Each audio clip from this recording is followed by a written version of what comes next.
Allahu i Lartësuar thot: "Shahru Ramadana alladhi unzila fihi al-Qur'anu hudan lin-nasi wa bayyinatin min al-huda wal-furqan." Muaji i Ramazanit është muaji në të cilin zbriti Kur'ani si udhëzues për njerëzit dhe me argumente të qarta për udhëzimin e njerëzve dhe për ndarjen e të vërtetës nga e pavërteta. Në këtë pjesë të Kuranit, Allahu subhanahu wa taala ka përmendur një nga mirësitë e muajit Ramazanit, një nga veçoritë e këtij muaji, dhe kjo është zbritja e Kuranit. Në këtë muaj, Allahu zbriti Kuranin si udhëzues për njerëzit. Kurani i Madhërisëm është udhëzim për njerëzit, i nxjerr njerëzit nga errësira në dritë, tregon të vërtetën. Siç e ka cilësuar Allahu i Lartësuar, është Furqan. Furqan, ndarësi, që ndan të vërtetën nga e pavërteta, të drejtën nga e shtrembra, atë që është rrugë e Zotit nga ato që nuk janë rrugë të Allahut subhanahu wa taala. Kurani i Madhërisëm zbriti në muajin e bekuar të Ramazanit. Siç ka treguar Abdullah ibn Abbas radhiyallahu anhu, Allahu i Lartësuar e zbriti Kuranin të plot nga Lauhul Mahfuz në qiellin e kësaj bote, në natën e Kadrit. Nata e Kadrit është një nga netët e muajit Ramazanit. Pastaj i zbriti Kurani profetit tonë sallallahu alaihi wasallam pjesë. Por dhe pjesa e parë e Kuranit, profetit tonë sallallahu alaihi wasallam i ka zbritur në natën e Kadrit, pra në muajin e Ramazanit. Që Kurani i plot nga Lauhul Mahfuz në qiellin e kësaj bote ka zbritur në natën e Kadrit në muajin e Ramazanit. Po kështu edhe pjesa e parë e Kuranit i ka zbritur profetit tonë sallallahu alaihi wasallam po në natën e Kadrit, pra në muajin e Ramazanit.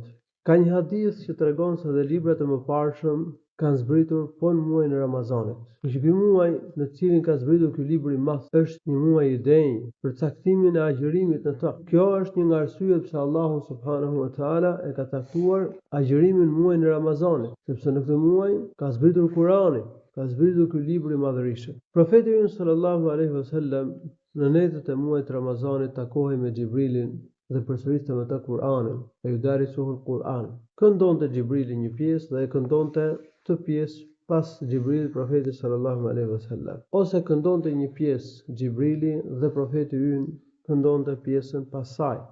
Ose këndonte profeti dhe dëgjonte Xhibrili. Të gjitha këto mënyra hyjnë ke ajo që quhet mudarasa. Edhe kjo mund praktikohet mes mësuesit të Kuranit dhe nxënësit që mëson Kur'an. Profeti takohej në çdo natë të Ramazanit me Xhibrilin dhe përsëriste me të Kur'anin. Kështu që mësimi i Kur'anit, përsëritja, këndimi i Kur'anit në Ramazan ka një vlerë të veçantë, sidomos në netët e Ramazanit, sepse Xhibrili takohej me profetin në netët e Ramazanit, sikurse mësohet nga hadithi Abdullah ibn Abbas radhiyallahu anhu. Partë e këtij umeti merreshin shumë me këndimin e Kur'anit në muajin e Ramazanit.